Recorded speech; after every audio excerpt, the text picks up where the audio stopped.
एक बार कबीर साहिब जी अपने गुरु रामानंद जी के साथ एक भंडारे में गए हुए थे।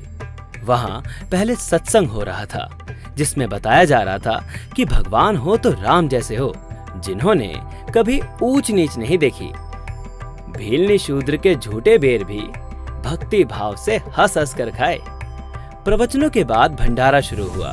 ब्राह्मणों ने पंडितों, साधु संतों और महंतों के लिए अलग से भंडारे की व्यवस्था कर रखी थी तथा अन्य साधारण लोगों के लिए अन्य भंडारे की व्यवस्था भी की थी। ब्राह्मणों ने देखा कि कबीर जी भी रामानंद जी के साथ आए हैं, जो जुलाहा जाति से हैं।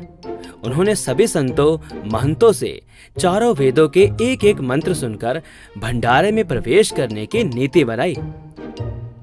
सोचा कि कबीर जी अपने आप ही अलग हो जाएंगे। विद्वान माने जाने वाले सभी पंडित महंत मंत्र सुनाकर ब्राह्मणों वाले भंडारे में प्रवेश कर रहे थे। रामानंद जी के बाद कबीर साहब जी की बारी आनी थी। ब्राह्मणों ने कहा, कबीर जी, इस भंडारे में वे ही विद्वान भंडारा करेंगे जो चारों वेदों के एक एक मंत्र सुना देंगे। भाई, मैं तो अनपढ़ हूँ, मुझे कहाँ वेदों के मंत्र पढ़ने आते हैं। जहाँ भंडारा चल रहा था वहाँ से थोड़ी ही दूर पर एक भैंसा खड़ा था। कबीर साहब ने उस भैंसे को आवाज देकर बुलाया, अरे भैंसा राम, भाई जरा नजदीक तो आना। भैंसा दौड़कर भंडारे के सामने आ गया। कबीर साहब ने अपना हाथ भैंसे पर रखा और कहा कि भैंसा राम, इन्हें वेदों के मंत्र सुनाओ भाई। भैंसे ने चारों वेदों से एक एक मंत्र सुना दिए। ऋषि मणाया, ऋषिकृत, सवृषा, सहस्रता, तिथः, पदविः, कविनाम, तृतीयम, धाम महिषा, शिशासंत सोमः, विराजमानो राजितस्तु।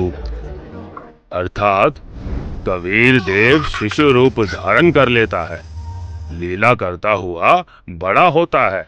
कविताओं द्वारा तत्व ज्ञान वर्णन करने के कारण कवि की पदवी प्राप्त करता है, अर्थात उसे ऋषि, संत व कवि कहने लग जाते हैं।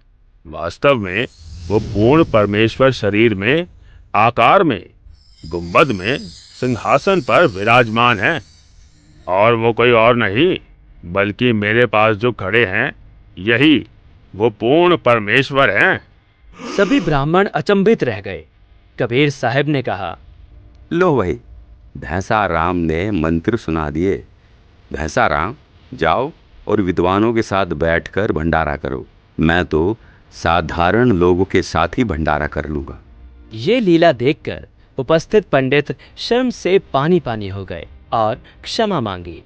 परमेश्वर कबीर जी ने कहा, हे विद्वानों, आप अपने सत्संग में क्या प्रवचन कर रहे थे कि श्री रामचंद्र जी ने सबरी के झूठे बेर बड़ी रुचि रुचि खाए थे, तनिक भी भेदभाव नहीं किया, और स्वयं आप लोग भेदभाव कर रहे हो। करनी तज कथनी कथै, अज्ञानी दिन रात, पुकर जो भौंकत फिरे, सुनी सुनाई बात। सर्व विद्वान व परमात्मा चाहने वाले ब्राह्मणों ने कबीर परमेश्वर जी से दीक्षा ली। इस प्रकार परमेश्वर कबीर जी ने अपने प्रिय आत्माओं को काल के जाल से निकालकर अपनी शरण में लिया। उस समय उपस्थित हजारों की संख्या में अन्य श्रोताओं ने भी ये लीला देखी और दीक्षा प्राप्त करके अपना जीवन धन्य किया। दर्शकों, यह 2D एनिमेशन वीडियो संत रामपाल जी महाराज के सत्संग प्रवचनों का अंश मात्र है। संपूर्ण आध्यात्मिक ज्ञान प्राप्त करने के लिए अवश्य सुनिए संत रामपाल जी महाराज के मंगल प्रवचन।